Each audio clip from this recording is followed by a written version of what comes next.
Welcome everyone to the International Mentoring Center webinar series, where we continue to pursue our mission to empower mentors and mentees worldwide by fostering a community of learning, growth, and professional development. Here at IMC, we believe that mentorship is one of the most powerful tools for professional and personal transformation. And through this platform, industry experts and leaders can share insights, knowledge, and best practices to elevate global awareness on mentoring standards. My name is Ira, and I will be your host today. Before I introduce our speaker for today, I want to remind everyone, especially our participants, that we'll be opening the floor for a Q&A today after the presentation. So, in between, you're free to jot down any questions or thoughts that you have on the chat box, and we have a dedicated team who's going to read them, and then we'll make sure to address them later on after the presentation. And I want to also remind you that our aim is to create a vibrant community of learning and growth. So please know that this is a safe space, a welcoming space to ask anything, to share ideas, and your participation makes this experience even better, and we can't wait to hear from you. So today I'm very honored to introduce our speaker. He is a seasoned technology leader, engineer, scientist, technical advisor, trainer, executive leader, micronutrients expert, human potential coach, and mentor. He has over 2 decades in the technology sector, where he was considered a top innovator with more than 120 US patents. He was recognized by IBM Research and Yahoo as a master mentor, and he was nominated by the MIT Technology Review as top innovator under the age of 30. Since 2012, he has dedicated his research to optimizing the mind, body through epigenetics, functional medicine, mitochondria, nutrients, and neuroscience, investing over 10,000 hours in this pursuit. In 2022, he founded a modern epigenetics practice in Central Hesse, where he integrates innovative instant diagnostic, biohacking lab, and effective coaching and mentoring programs. He is also the founder and podcast host of The Mindful Leader and a co-founder of The New You. Please let us all welcome Dr. Reiner Kraft. Yeah, thanks for the introduction.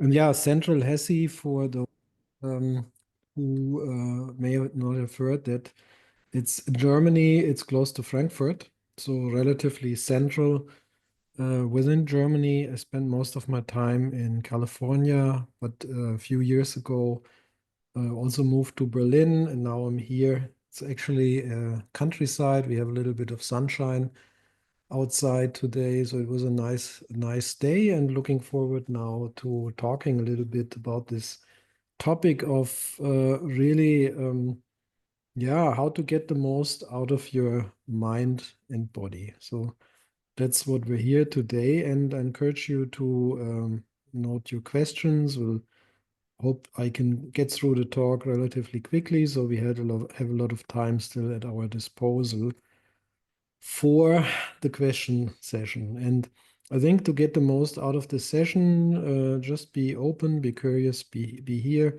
If you use your smartphone, maybe put it in airplane mode and disable the notification. Otherwise, you get distracted most of the time, and you may not get a lot of the good stuff out here.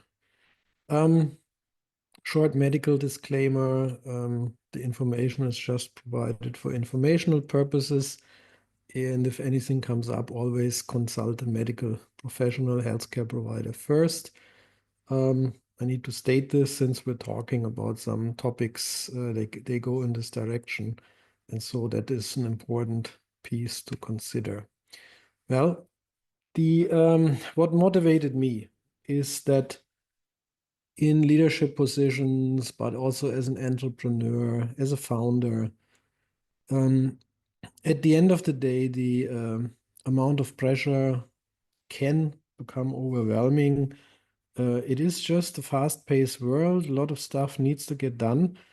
And what I learned the hard way many years ago, so more than 15 years ago, is if you're not taking care probably of yourself, then you are pretty much in a state of decline. Eventually, Things like mental exhaustion could even be worse, could be burnout on one side, that is more on the mental side.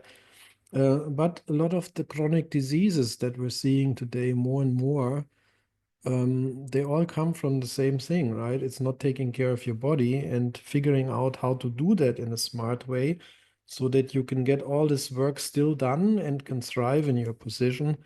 That's what this talk today is about, and I'll share some of my learnings. If you scroll over the list here, you can see some typical symptoms of stress. And of course, you can see that none of these are, yeah, some stuff that you like, but this is usually how the body reacts. And if they add up, if it's not just one, if it's multiple of them, it's a constant, basically, it trains your body, it things over time eventually end up in some chronic diseases, whatever they are. And exactly these diseases are on the rise, especially since the pandemic. I think it has accelerated the pace of some of the onset of these diseases because it put a lot of strain on our body. And these things, at the end of the day, once it gets into this state of chronic diseases, they impact your life. So they impact your job and your personal life. And there was a study in Europe, a very large study, where they say basically at the age of 50, and then 13 years after is when you have your first chronic disease. Other countries were slightly different. They were looking at over 20 countries in Europe. But at the end of the day, if you're 60 and older, usually you have at least one or more chronic diseases. But what I'm seeing here in my practice and actually in the office, the age is actually much younger. It's more like in the 40s, usually you develop some of these things. So it's important to look at this. In my own journey, as I said earlier, um, I spent most of my time in an environment like this in tech, fast pace, and I experienced all those things myself.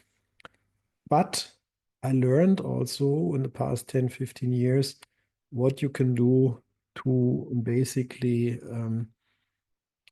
change it. And so when I was looking at the beginning, when I just went there, and this was in the mid 90s when the internet just started to boom, I was full of energy and I was really in this state of yeah, excitement, flow, get stuff done. I wasn't really just thinking about my body and my mind. I would just do my thing. And over the years and constant hard work, right, eventually the downward spiral, this is how I refer to it, started. Initially, it was a plateau, and then all kind of stuff added up. And at the end of the day, my health was deteriorating, and then it impacts also your work. And so that wasn't a pleasant state.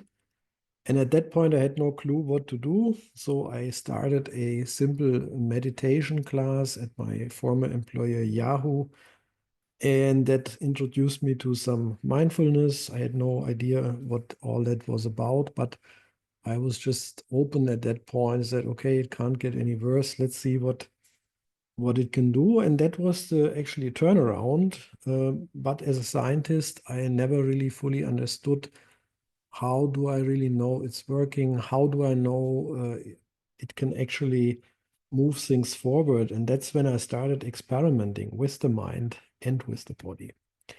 And so as the workspace is evolving in the past 10, 20 years, what we're seeing nowadays, the topic of longevity is nowadays a very hot topic, to be honest. People are talking about longevity, and they're talking also about prevention, because that is the smart way to actually manage your health is through a preventative approach. And it's no longer a nice to have thing, because if you're not doing it, others will do.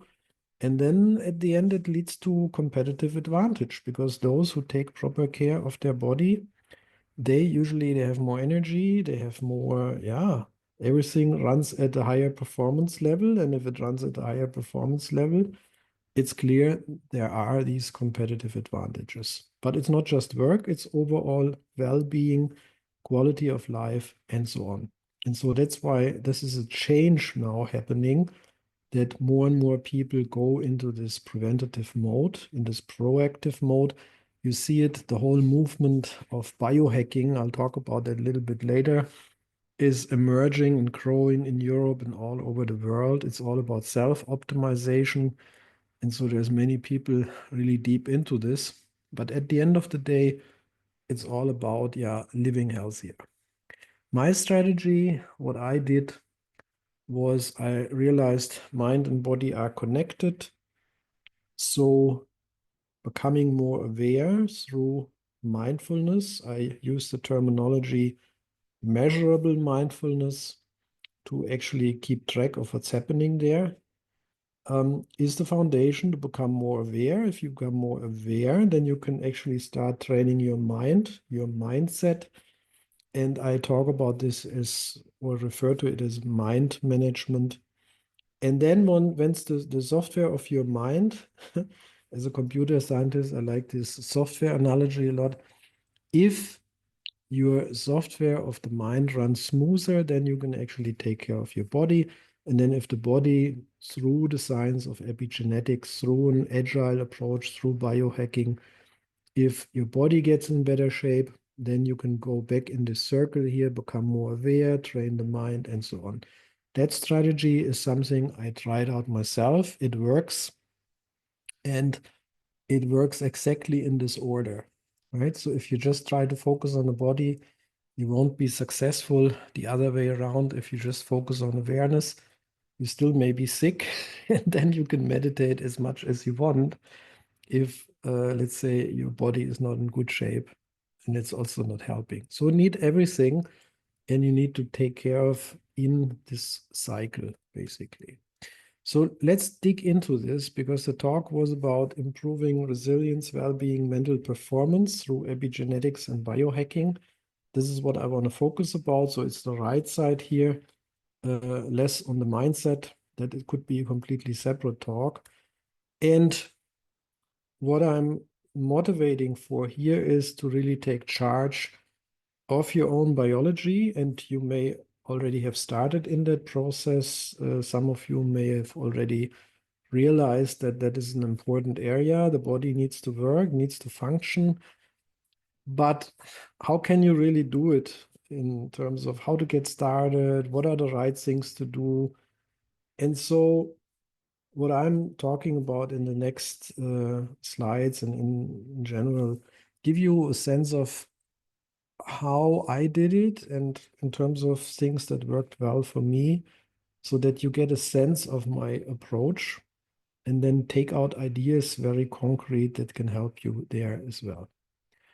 So I like that slide because the grandmother, right? My grandmother, all the stuff what she was talking about, she already knew, right? She said, well, you need to eat healthy, go to bed early, you shouldn't drink, you shouldn't smoke, you should exercise. It's all good stuff. We know we should do it. And not all of us are doing it, unfortunately, because of all that other stuff going on. But what she didn't tell us, what changed since then, a lot of things has changed. The environment has become increasingly toxic, and our nutrition, even if we eat healthy or we think we eat healthy, it is less nutrients in there on that level. There are so many studies out there. And so the big problem is what makes the whole thing more complicated. That's why the grandmother also would need to adapt if she wants to live even longer nowadays. We just have too many unhealthy things going on. It starts with food, processed foods, too much sugar, unhealthy fats. We have all stress, fast-paced life, sedentary lifestyle. I mean, pollution, and so on. All that stuff here is now making things more complex, and it takes a burden on our body, an extra burden, which we're not prepared to cope with. So the body can no longer cope with it if you stick with the old stuff. So just here, if you say, oh yeah, I eat healthy, I do all those things, the body is not able to do all that stuff. That's why you need extra. So to really survive and to thrive here in the 21st century, you need to do a lot of more of these things in a more targeted way. Otherwise, you won't be able to maintain a healthy body.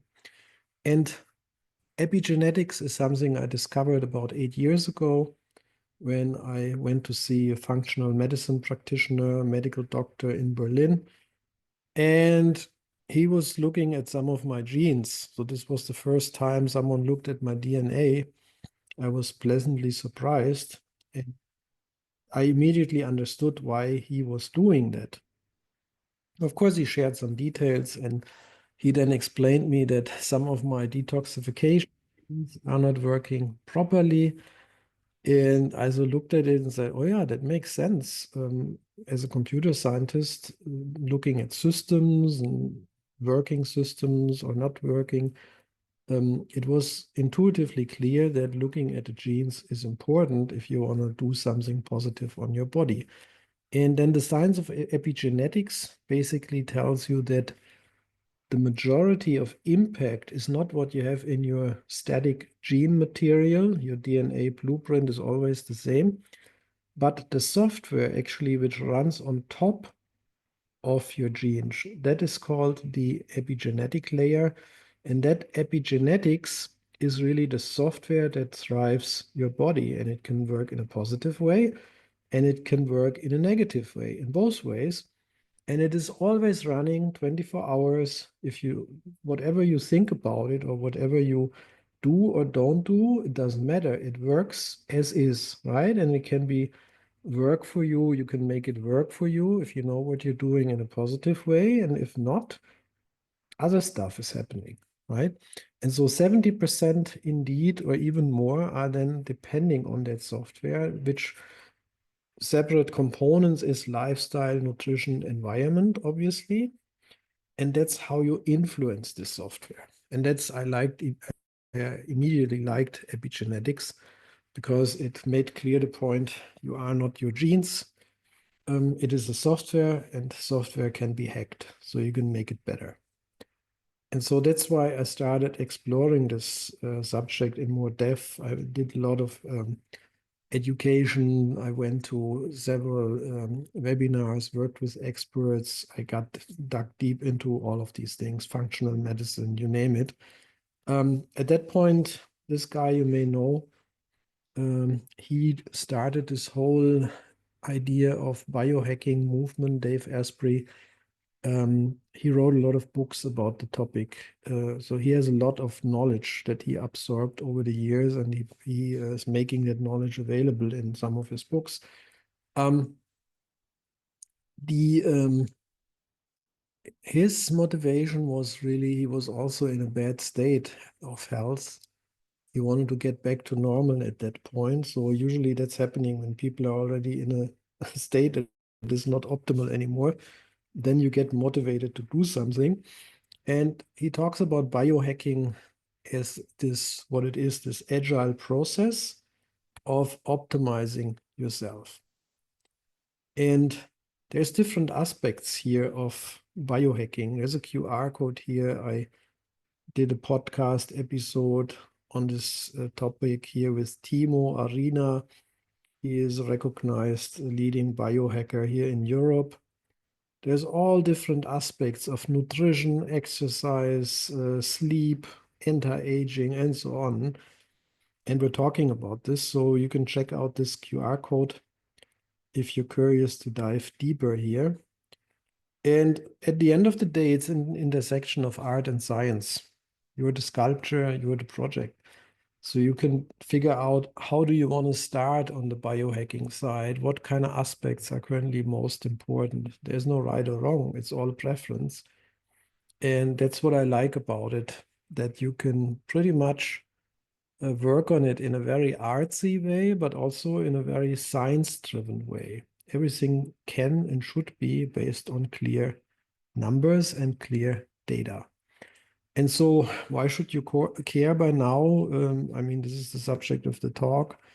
There's a lot of good stuff here in terms of resilience, energy, performance, all the good stuff here, improved well-being. So that is the motivation.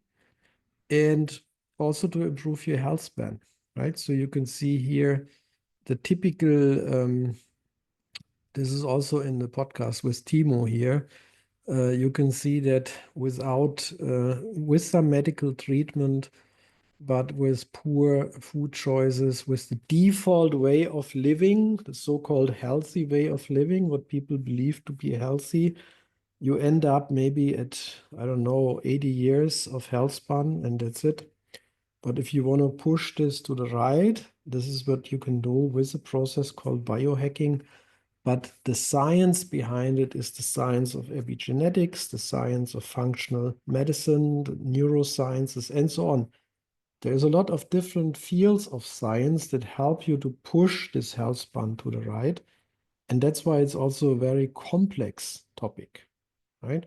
Biohacking itself is more an experimental approach that tells you, okay, we do some experiment, we measure what it was before, then we'll see what happens, we measure after, and then we see, did it work? Yeah, it worked. We'll do more of it. If not, we stop doing it. So in software, you would refer to this as an agile approach, but here we're using it as a methodology to improve our health span, to live healthier, and to, yeah, get all these benefits I was talking about. So the shift from reactive to proactive is happening. Many people are jumping on this already and they're getting good results. But of course, if someone is in a reactive mode, it's hard to convince those people moving from a reactive to a proactive mode. Usually pain and suffering will do it, because if someone suffered enough, they're usually eager at that point to actually do something so that they don't end up again in this state. But that's why I usually try not to convince anyone who is in this reactive mode to be proactive. This is as much of what I'm doing is I show you the problem with a reactive approach. I motivate for a proactive approach, but that's it, because you can't convince anyone if there's no awareness set in this direction to actually make this shift. The big picture here, if you look at this, um, there is the mind in the pillars here, right? You see mind management, measurable mindfulness. Those are things to really train the mind, upgrade the mind, and get it cultivate more awareness. But the purple one here, epigenetics and biohacking, is where you get the most out of your body in combination with the mind. And then all this other stuff in terms of if you're a leader, if you're an entrepreneur, whatever you want to do is on top of it. It's an application level. So that gives you a little bit of context to look at. So I mentioned that before, everything needs to be measurable in that space. Otherwise, you don't know if it's actually working. And biomarkers is what we're doing in that field of biohacking. We're looking at something that can be measured. It can be a, a value, for instance, in blood that you, typical lab, when you do lab work, you get some blood value out of it, right? Cholesterol, liver values, whatever you name it. But sometimes these devices here, like this is called an Oura ring, that takes care of also biomarkers in terms of what is your sleep quality, what is your activity level, what is your heart rate variability. So all those things can be measured, and that gives you the data to look at these things to see where am I, where do I want to go, right? And my motivation here is to start collecting these biomarkers. You can start little, you can gradually add more, whatever is convenient, but there is some tracking here. And for each biomarker that you collect, you need to understand really fully what the biomarker is all about, organize them. Usually I say start small with a few, like in this Oura Ring example, there is other smartwatches, there is an Apple Watch, there is a Whoop band, there is all those different ones. Someone I would focus on at the beginning is sleep, because sleep optimization is so important as a form of recovery. The other one is heart rate variability. They are difficult to optimize, but they are very foundational, right? And I give you a few examples here to make this concrete, typical biomarkers to look for. Heart rate variability, HRV, I already mentioned, that can be measured with these devices. Your vitamin levels, mineral levels, like magnesium, vitamin D, are good examples. Sleep quality is important, activity is important, readiness, this is your typical score every day, but also a little bit more technical, your neurotransmitter and hormone levels are very important for your performance. The status of your microbiome in your gut, right? All those bacteria, plenty of them, are they balanced? There's good bacteria, bad bacteria, and so on. How well are they balanced, right? And there's other things like toxins, heavy metals, and so on. So you can track all these things over time and then see where you are and then start optimizing. A biohack at the end of the day is then something, it's like an experiment. Let's say you pick something here like sleep quality, you look at your deep sleep and say, oh yeah, I want to do something to improve my sleep. What do I do? And then you do a little bit of research, Google it, look at some videos, and then you read about sleep hygiene, and then someone tells you, yeah, you should not eat 2 to 3 hours before bedtime.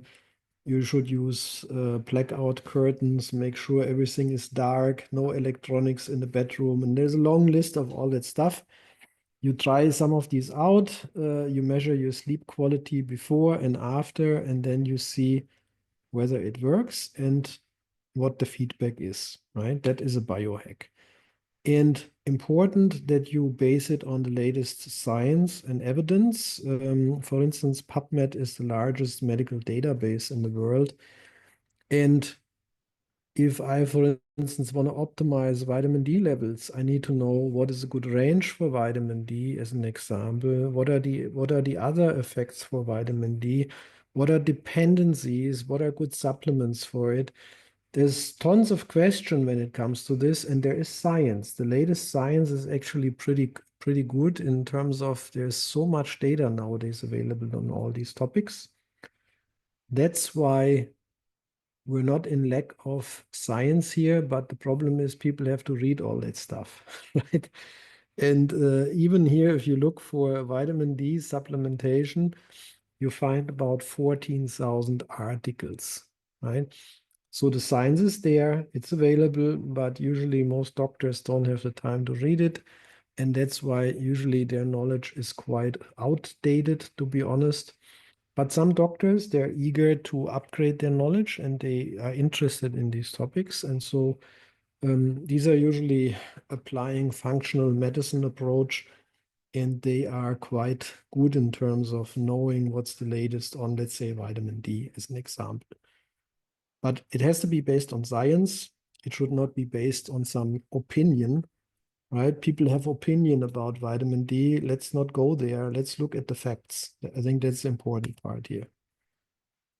Good. So popular biohacks, you've probably seen that: cold shower, ice baths, ketogenic diet with lots of fats, healthy fats, intermittent fasting, bulletproof coffee, Wim Hof, the Iceman, doing these ice baths and climbing up the Mount Everest in his shorts, right? Red light, near infrared light, all these things. These are popular biohacks. You may have seen that, and they're all good. They have some benefits for certain types of results, but this is what people usually talk about. What I'm talking about goes a little bit deeper. I want people to really become fit on cellular level. That's why I went deep into cellular metabolism, right? So when you look at the cell that you can see here, you can see inside the cells, there's a lot of stuff going on. There's little organelles, so little parts or pieces of the cell. And at the end of the day, we have about 37 trillion cells. This is a huge number. But when you look deeper in the cells, there is these green things, the mitochondria, and these are the powerhouses of the cells. This is the name, but they have plenty of other functions.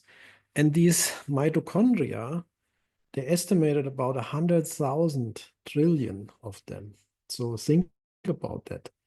And they're like little batteries. This is where the energy gets produced in these mitochondria very effectively. The cells itself, they can also produce energy, but on a much lower scale. So that means if your mitochondria are not working for whatever reason, and many of these mitochondria were suffering in the past years through the pandemic, a lot of diseases are popping up. Chronic fatigue syndrome is an example, but all kind of diseases based on poor performing mitochondria. And that's why these are so important to, I always motivate, take care of these little mitochondria. Think about them as like little pets. You want to nurture them, you want to give them food and shelter, and you want to make sure they can multiply and they can thrive. And that is something to really look at. If you want to stay healthy, you need healthy mitochondria, period, right? Because they're not just taking care of your energy, they're doing so many different functions in the body, from modulating your immune system, for pretty much signaling and processing of so many different tasks. And the reality is that they are, when you look at them, they are pretty much very fragile. They have a cell membrane, and this is a little bit bigger picture of how a cell membrane looks like. So the cell membrane and the mitochondrial membrane, they're very similar in structures. And you can see in these membranes, there's a lot of proteins, but there's also a lot of fat, lipids. And that's what these cell membranes need. They need lots of lipids, so lots of fat, phospholipids to be precise, and they need proteins. And unfortunately, most of us in our nutrition, we don't get enough of these proteins and fatty acids. And so this looks like, you can see here a healthy cell. The mitochondria looks pretty cool, produces energy, lots of it on the left side, and very few harmful free radicals. And then you see an unhealthy cell, and then look at this mitochondria here, almost no energy and lots of free radicals.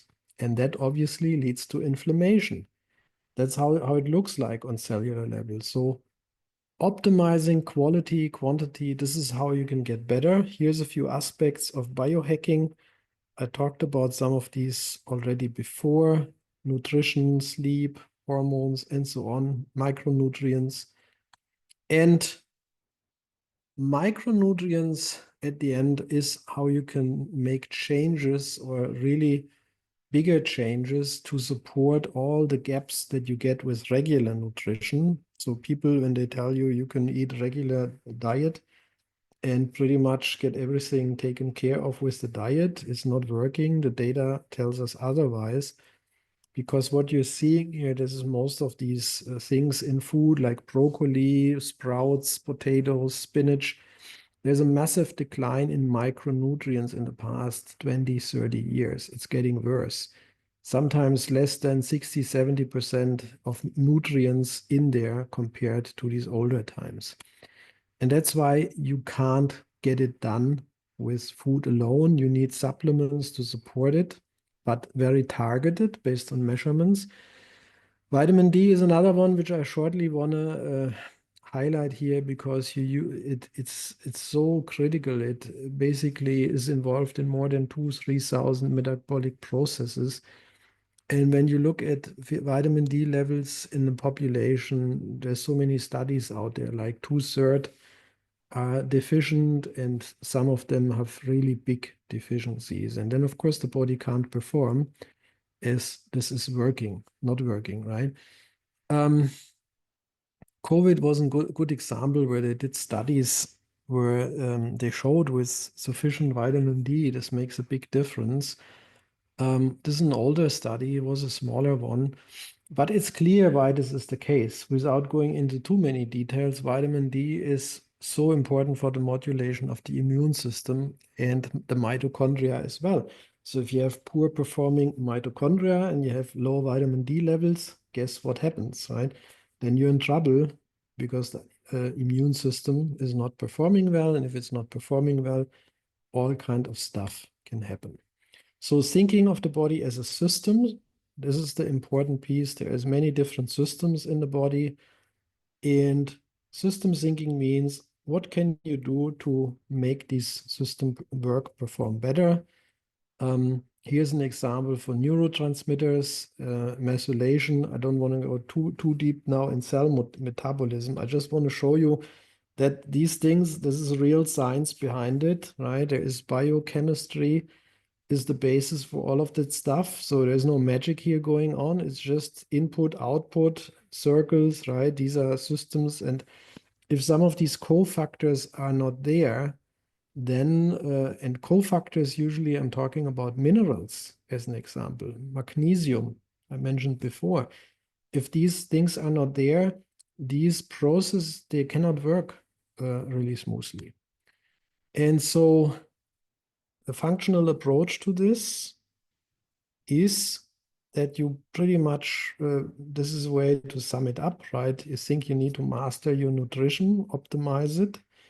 You need to bring down chronic inflammation levels. You need to balance neurotransmitters so that the brain and the mind can work at peak performance. You need a healthy gut microbiome. You need to detoxify it because we're getting so many toxins in our body every day. And you need to improve the quality of your mitochondria. There is technology out there. I mentioned the Oura Ring. There is devices for meditation, for heart rate variability. Nowadays, if you look at this, it's amazing how big this market has grown. And many of these devices are quite helpful. But be cautious, use common sense. Sometimes people are they overdo it a little bit. Always work with someone who is really experienced in this area, who this is how I did it as well, right? I worked with many experts, functional medicine experts. This is how I learned. They prevented me from doing crazy stuff. And unfortunately, some people, they do that crazy stuff. And that, of course, can also do more harm than good. So be cautious because you're dealing with your own body here and your mind. There's always a risk-reward ratio for everything you do. And sometimes if the risk is too high and the reward is not high enough, then maybe it's not worth doing it, right? So there's a link where you can reach me later on. I want to, at this point, pretty much open up. I think we're good in time as well for a more interactive discussion on these topics, address your questions, and have a nice, yeah, conversation on that one as well.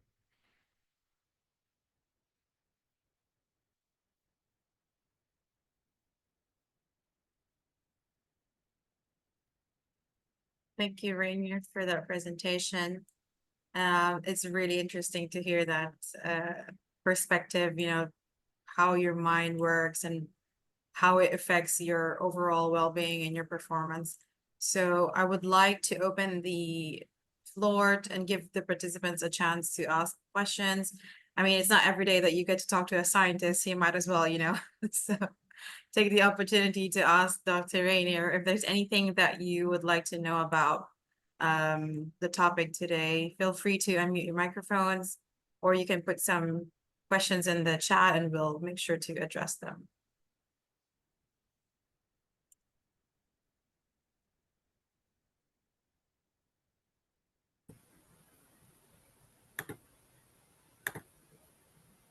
Hi, Jelena. Hi, Hi. my name is Jelena. So I have a question. I'm familiar with most of the things you mentioned, and um, it can be overwhelming. So well, because you have to start from somewhere. So my question is, where do we start from in order for us to be sustainable in a long way? Because it so many things need to be tackled. So in order to make it sustainable, simple, and functional and operational, what is the starting point? Yeah, no, this is a great question because that brings us to the complexity of this topic of longevity. There is no simple thing in terms of you take this pill and you're done. It's a combination of so many different things, and that's exactly what I was always looking for. This has to be easy. How can you do it? And always I discovered new things that you have to take care of, right? Like, and give you an example. 10 years ago, I didn't knew about neurotransmitters or even hormones, right? What to look for. And then once you start looking at it, you see it's this huge field and of complexity. And then you have yet another one and another one and another one. So you end up with plenty of these construction zones. And that is the problem, is we can't do everything at once. So we have to treat it pretty much like a project at work, our own body and mind. And we have to set goals for ourselves, realistic goals, and set guidance for us. Where do we want to focus on? And the way I do it usually that works very well is I pick 2 to 3 focus areas, not more, every quarter, and say let's dive in here. And then new stuff. There's always new fancy stuff comes up, some new supplements or some other new idea, new book, and whatever. And I put all that stuff on the side. I don't care about it. I basically stick to the goals and objectives and then try to execute on that with increased focus. And I'll try to do as good as possible. And then I validate the results, see how it went, and so on. And then maybe the next quarter, roughly, right, I'll do something else. And so that usually has helped me to prioritize, not do everything at once. There is also a very systematic approach, because over the years, when you do that with many and work together with many clients, I work with so many clients over the years, help them to gain back health, to get better in their performance. The problem is that usually when you look at it from a process perspective, it's actually always the same thing. There's a data collection part at the beginning, so you have to look at what data is available. I'm talking about DNA data, genes, different variants of genes, blood work, a more detailed anamnesis to look at all the different environmental factors that influence the person's life. And really also take an inventory. What kind of medications is someone taking on a constant basis, regular basis? What kind of supplements they're taking? And so it takes time to do the due diligence and look at all those factors at the beginning. That is always the start. Based on that, you can come up with these focus areas, sometimes even up to 3 or 4. And then when all the data is there, it's actually relatively straightforward from experience. I know exactly in terms of what kind of interventions, what kind of nutrition, sleep, supplements, and so on that you take to make those desired changes. This is still, I would say, is a combination of and science, because this is exactly what biohacking is. You don't know in advance how it will turn out. But once you did this initial phase, collecting the data, then you start executing on this one. Don't get distracted by so many other things. And the challenge at the end of the day is in this process, figuring out what works for you. And that is the most difficult part, right? It's easy for me. I tell you, look, there's these 5 fatty acids, there's some amino acids, there's this other stuff, there's 15 different supplements. And then you start trying some of them, and then you see maybe they don't taste good, maybe they're not working for you because of other criteria. You may not feel well afterwards when you take some of them. We're all different. And that's why this is an iterative journey to figure out what works really for us. It's highly individualized. And at the end, it's really figuring out the manual of your body, right? The operational manual. This is what you're really trying to do here. But you get better and better because you get success at some point, right? You get all of a sudden you have figured, oh, now I know how I can get my mitochondria in good shape, or now I know how I can keep my oxidative stress down. You know exactly at that point what works, and then you pretty much continue doing that for the rest of your life. And the stuff, of course, there's always new construction zones and new things are popping up, but you have a good foundation. Eventually, you get into a mode like myself, you're in some kind of maintenance mode where everything runs very smoothly. Your biological age usually goes backward, and maybe your, I don't know, I mean, you see some of the records out there. My biological age, as an example, is roughly 10 years younger than my chronological age. But there's others out there, they did even more, like, I don't know, 20 years younger than they are in reality. So there is, or in my case, my hair color, right? I was pretty much white, gray white, pretty much white. Um, Same thing, I was able to turn it back over time in the past years. So it's pretty much my original color when I was younger. But it was a side effect. I always wondered there is something wrong with my hair because it turned gray in my early 30s already.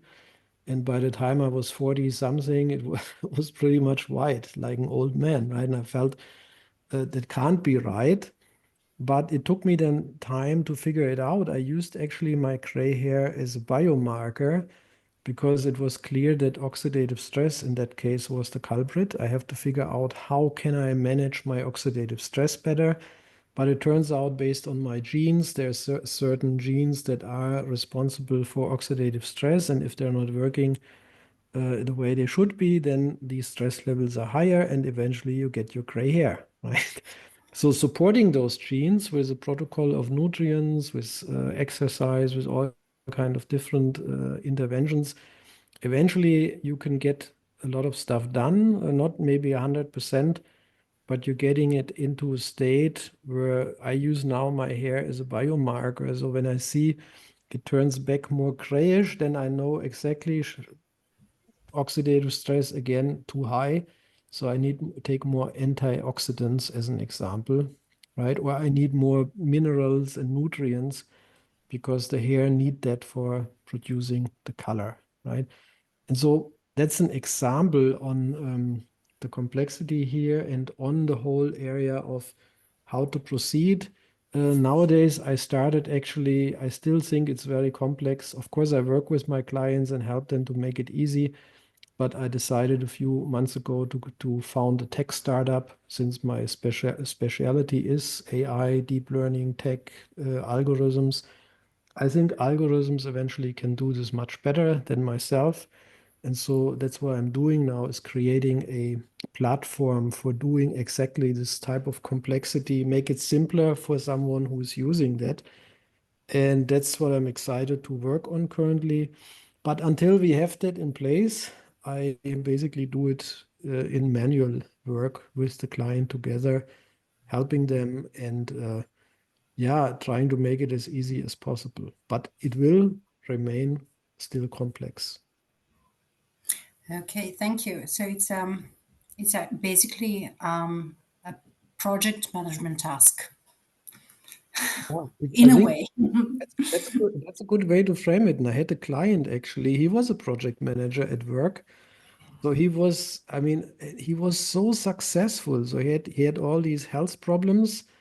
But because he had this approach, he was using Excel spreadsheets and then he put in all these nutrients and he put in the focus and he created a plan for him still based on an agile approach, but he tracked all this blood work, all the biomarkers. He used formulas in the Excel sheet. I looked at this, I was blown away. I said, man, this is, but it worked for him, right? This complexity worked for him. He eventually, of course, also knew there has to be an easier way. Now he's a co-founder, so I work with him on the startup to create something that can make it really easy and simple. But yeah, I think if you're good with managing projects, then you have definitely an advantage because you can then use a similar methodological approach for your body to not get lost in details and focus on the right things at any given point in time, right? Great, great. Thank you. Thank you for that question, Helena, and thank you for sharing, Dr. Reiner. I have some comments on the chat. I think Alexandra's also has a question for you about mitochondria. Yeah, let's see. I'm looking here in the chat here. Alexandra's, are you here? Oh yeah, you. Yes, hello. Hey. Very interesting stuff. Thank you for your time. I was blown away about your mentioning about the mitochondria, and I would like if you can to just spend maybe 5 minutes more talking about exactly what they do and how we can keep them healthy and active, and what we can do to improve. Yeah, this is a big topic, the mitochondria. And I think the first thing to do is, if you haven't seen it before, do a little bit of Googling, look at some videos of mitochondria. It's very impressive to see these little, something say like these little pets, right? These little, they have their own life pretty much. You inherit them from your mother, actually, not from your father. And so that means mitochondrial health depends on the health of your mother. Did she give you good mitochondria, working mitochondria, or not so good ones? But then they pretty much are impacted by the environment. So they have to have food and shelter. That's the easiest way to think about it. Give them the nutrients that they need. Unfortunately, that is very complex because when you study the research papers, there are at least 30 to 40 micronutrients that they need in certain proportions. And so usually the way I do it is to figure out some supplement stack that is optimized for mitochondria. There are several on the market. And this usually makes things a little bit easier because they contain these 30, 40 nutrients for mitochondria in a good way, in a good ratio. And you take a few of these capsules per day, then you're already feeding them, right? But the mitochondria, they need sport, they need exercise. Just giving them the feeding them is not going to cut it. They need, that's where the grandmother comes in, sports, exercise, sleep and rest, balance, right? So they like these things. That's how the mitochondria can thrive. And of course, you want to avoid these environmental toxins. The problem is if you have too many of these heavy metal toxins, microplastic, herbicides, pesticides, all that garbage. Unfortunately, it is in the environment. You absorb it every day if you like it or not. And so you need to make sure that your detoxification systems are running smoothly.